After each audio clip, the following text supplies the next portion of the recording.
What's up, everybody? Dragon Ray Gaming here, aka Rayquaza, aka Wandering ODST. And I forgot this video came out. I'm extra late. This is Into the Starfield, the Endless Pursuit. I'm a major Elder Scrolls fan, freaking Bethesda fan, major. Have a lot of playthroughs I've done. I'm thinking about playing over some games. Because I did a one-off trying to play Oblivion again, which is so fun. I got all the achievements. I pretty much mastered that game. But anyway, I can't wait for Starfield. I'm gonna have another in-depth video about it. Well, you know, I'll just try to make this the in-depth video of me talking about Starfield, what I would like to have in the game, you know, or what they talking about. I don't know what's going on, but we'll check it out together. All right, 3, 2, 1. This is gonna be so fun. I think the one thing people underestimate about video games is that people think it's just playtime. But I always say that the one thing video games can give you that nothing else in entertainment can is that feeling of pride, right? Look what I did. And even though we want to make a game that is, right? Yeah, people need to forget. Nothing else in entertainment. Just think about this, guys. This is actual gameplay. This has been confirmed actual gameplay. The sandwich and all that, that's actually the graphics of the game. Right, look what I did. And even though we want to make a game that is very big and is very long, you can play for all of those years. It's all the paths you didn't take that make it wow. special to you, that you feel like it's gonna be so fun. Quest, that you feel that you accomplished something that week. The people who love video games can always say, like, you know, what'd you do today? I saved the world. I think that's what we all want to do, Todd. Into the Starfield. The Endless Pursuit.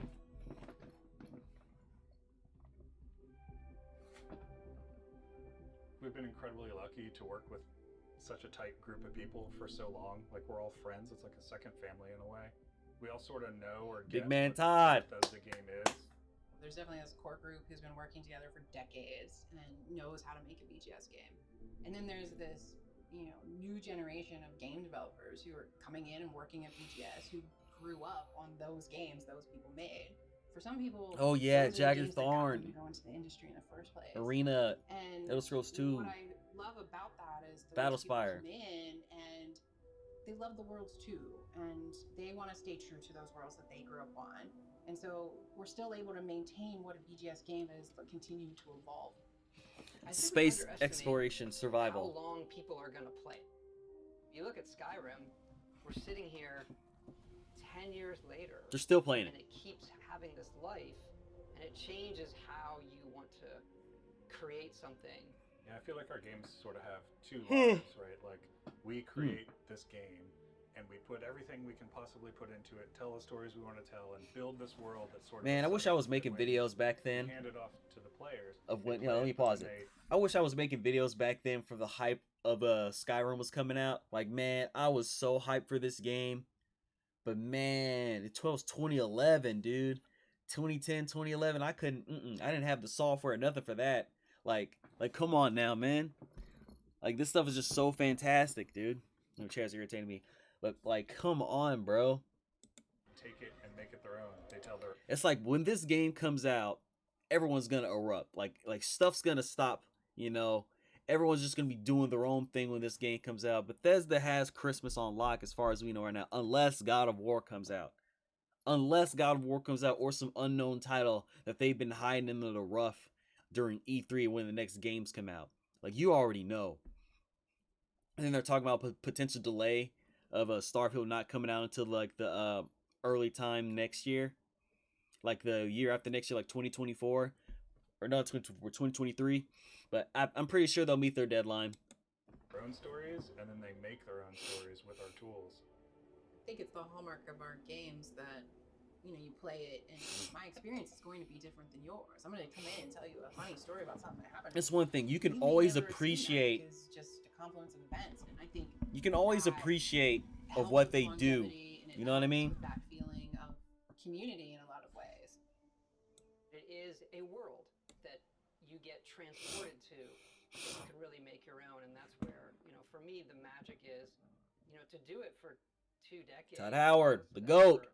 so much of our group, there's a big trust there that we know how we solve certain things together. We were doing Morrowind.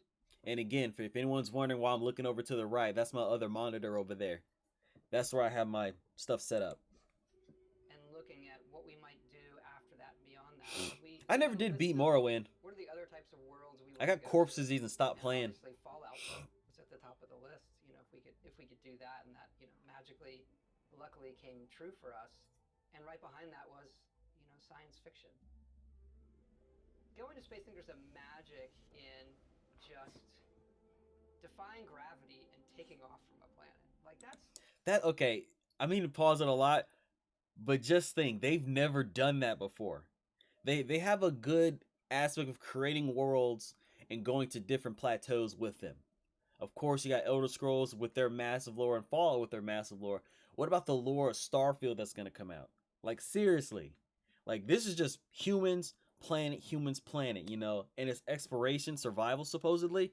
Dude, are people talking about this as space Elder Scrolls or space Fallout? Well, Fallout kind of has some kind of space elements and it has aliens and stuff. But we'll see. I can't wait for this. It's extremely difficult human endeavor. Yeah, a lot of our games are about exploration, and that's sort of like that's the ultimate exploration. See? What's out there, what's past Earth, right? So it's incredibly exciting for us to work on something like that. I feel like every time we come to a game, we're starting fresh. We're saying, okay. Man, watch them start the game off where they're the freaking, oh, this is humanity's first step into outer space. They're going to space, and then they see other life forms, or they'll get caught in something, and they have to survive and make it back home. It's something like that. Watch. Okay, we just did that one. That's over. How do we make it better in every way? It's got a more realistic, science-based backing to it, whereas Skyrim is sort of an epic fantasy. This is a more grounded game and a grounded setting about exploration. So I think that gives us a different take on how we make. Yeah, that's going to be interesting. I'm really interested to see how well they do on that. Making environments, making characters. The mechanics of the world are entirely different, but there are similarities. And I think those are things we like. Like, we like playing first person. We like having all the coffee cups. We like being able to touch everything. Those moments make the whole thing believable. Being able to watch the sunset and nighttime come and just sit there and watch the world go. Wow, dude. Seems like it's not gameplay, but it is vital to how you feel through the rest of it. I also think that... Yeah, that's one thing you expect now. Like, some people, they don't enjoy that kind of shit like that. I don't know. I like the scenery and stuff, but then again, you have those some people that are like, oh, this isn't a movie. This isn't a game. They would like the option. Some new, like, older people would like to play a game. Like, oh, this is physical gameplay. I want to do this. I want to do this. They like that aspect of things. I like the atmosphere of games like that. It puts you back in the world. You have the option to actually do those things, which makes everything pretty cool. You know what I mean? Like, sometimes, like, back when I was playing Skyrim for the first time, I was going around just looking at everything, looking at the skybox. This is pre-mods, by the way. This is just on the original 360. You know what I mean? This is pre-mods and all that kind of stuff. But since then, everything's been enhanced. Of course, they're going to support mod support, but we don't know how the game's actually going to turn out. But that's a whole nother story. But, scenery and the little stuff like that makes a game. Like, you can't just have an RPG without that things anymore. It's like, it's all, like, American RPGs should say, it's all encompassing in the whole product is what I'm getting at. You need stuff like that. Like, but you don't, older people, like I was saying earlier, you don't need that.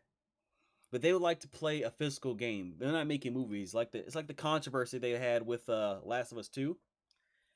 It's, oh, there's more walking and shit like that. It's not enough gameplay. Something like that.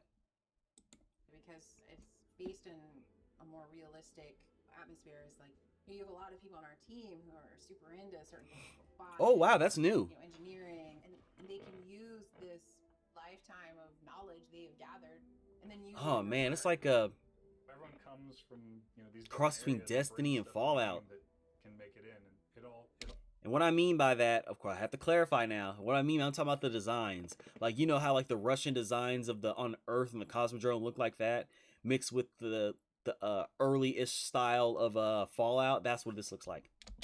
all matters, from the rocks. Oh wow, dude, look at that.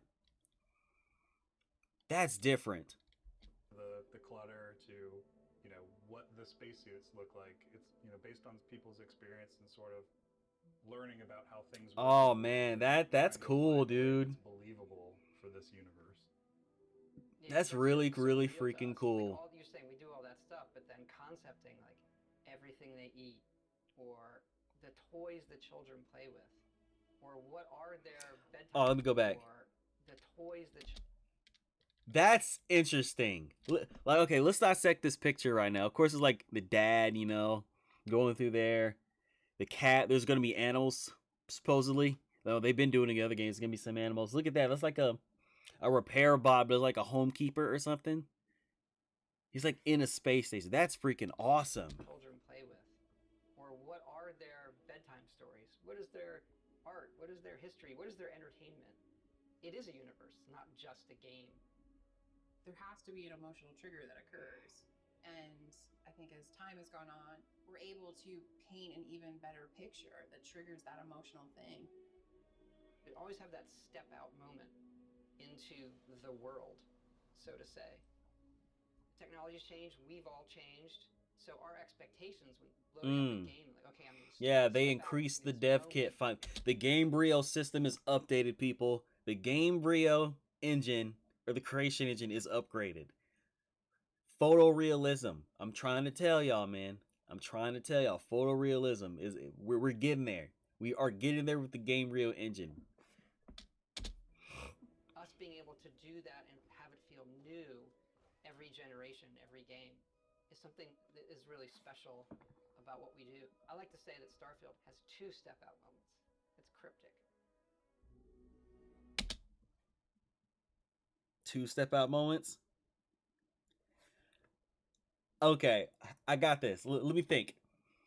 I want to say, this is my prediction. Mark it on your calendar. This is my prediction. The first step-out moment is when you're out in space.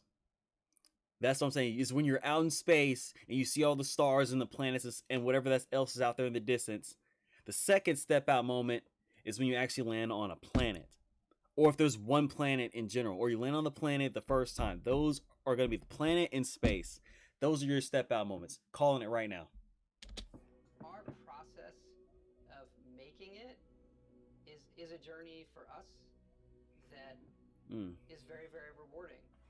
And coming to Starfield, everybody's starting over and saying, what would you want to do? What is going to... This gives me so much Star Wars vibes. Like, that gives me so much Star Wars. So it's like the end of a war or whatever conflict is on this planet. You're just out in the world and you see it, man. That's very cool to me. Space mean to you? And everybody comes back to the same one. I want to see what's out there.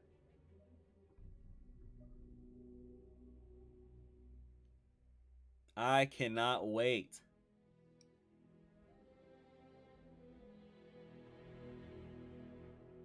I need to check that side out, honestly.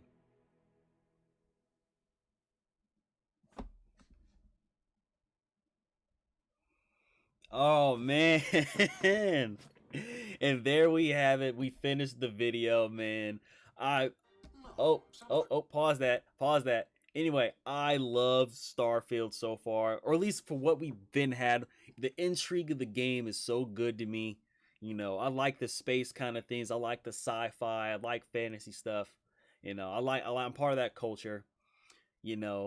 But anyway, whenever they come out with the initial trailer for initial reveal, because I heard about them too, the rumors. We were probably going to see it at E3 or maybe a small presentation earlier on in beginning next year. I think E3. is when the initial release is coming out. But either way, I can't wait for all that, and I'll get my official reaction then. Anyway, share, like, subscribe. Thanks, everybody. Peace.